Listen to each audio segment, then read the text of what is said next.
This is going to be a stock analysis update for Navitas Petroleum. I did a video on Navitas back in January, so if you're interested in them, make sure you take a look at that.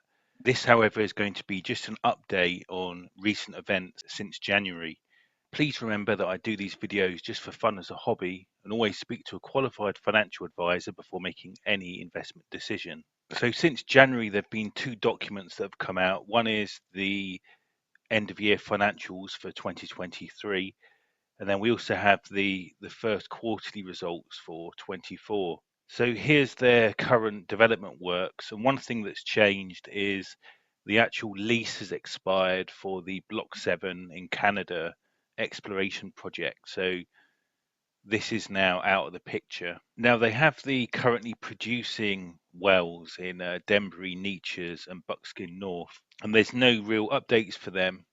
However, for Buckskin North, there was also the Buckskin South project, and there was a news release in May that the drill ships arrived for that. So now they're doing the final development work, which won't take long, and that will be going into full production soon. Then something else that came online very suddenly was the Monument project. This achieved the final investment decision.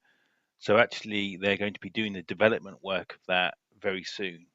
Then for Shenandoah, there's been quite a lot of news. In January, there was actually a drilling malfunction, and this caused several months' delay. And the production's now been delayed well into 2025.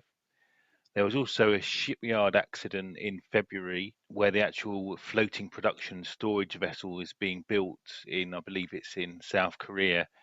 There was an accident there, but that's now continuing. The production date's now set at the second quarter 2025. However, on the positive side, following the delays they had with the drilling malfunction, they have now successfully drilled the fourth production well. So generally, a few mishaps, but things do seem to be coming together for Shenandoah, and it looks like we will have production in 2025.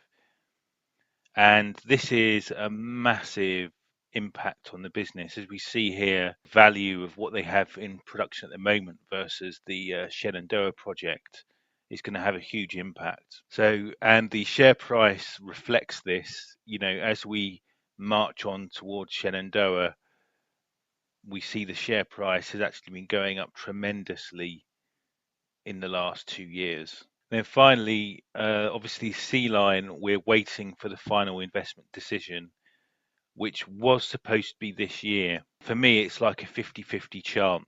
The way that Navitas roll, it could happen this year, possibly, but really, myself, I'm banking on it happening in 2025. And this, particularly in line with the delays that have happened with the Shenandoah project, and the fact that to me it just makes sense that you'd wait for this to come online first. Who knows whether we'll get the final investment decision or not this year. So looking at the debt profile for Navitas, and they've actually drawn a bit more debt on their banking consortium facility here for the Shenandoah project. However, they redeemed early their Series B debentures, and they've now replaced those with these Series F debentures that they created at a 7% interest rate. This is how Navitas buy up all of these properties by raising debt, and quite high interest on this debt. And you've got to live with this wall of debt really as a Navitas investor. And it seems that they will continue issuing new debentures to kick the can down the road of paying off when they're due. However, of course, once we have this tidal wave of cash starts coming in from Shenandoah, then hopefully we'll see them be able to start paying off some of this debt. So here I've updated the numbers for Navitas, and perhaps a bit of a downtick in the revenues, which I guess is a little bit disappointing, but kind of comparable. Not much really has changed in these numbers.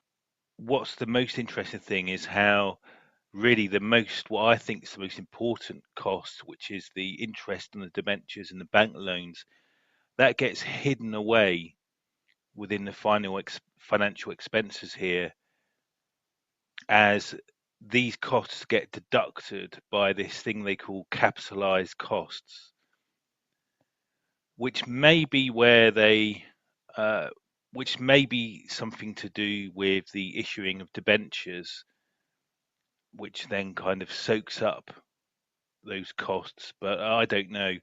If someone properly understands this, please write in the comments. I can't say I do totally understand what's going on here.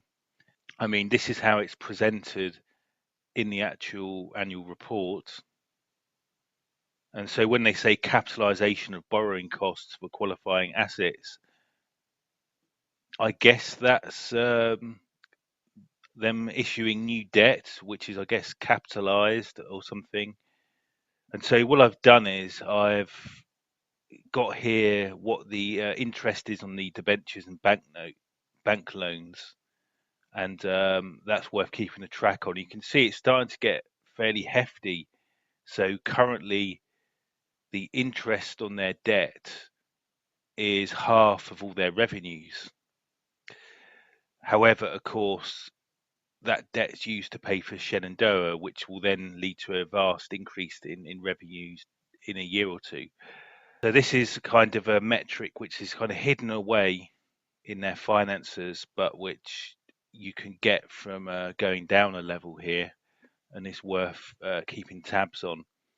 Then the other thing is I've done here. This is their net income, which is kind of patchy, but if you were to look at this, it would look, fairly good. But actually, if you don't take into account the financial income, which is kind of mostly FX effects and a bit of a ethereal income, to be honest.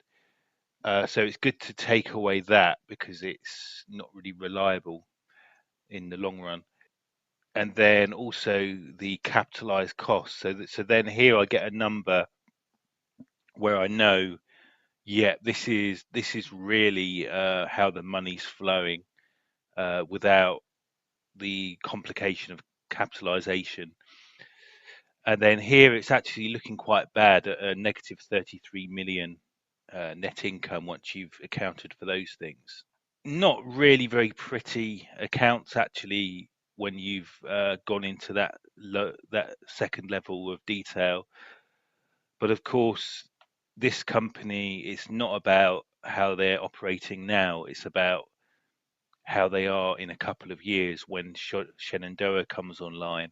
In the assets and liabilities front, obviously you can go back and look at the first video I did when I go in a lot more detail. But all I can say is that they've took on more debenture debt and a bit more long-term debt, which is what I've presented in this slide here. So here I have their net income history, and we can see how their revenues here.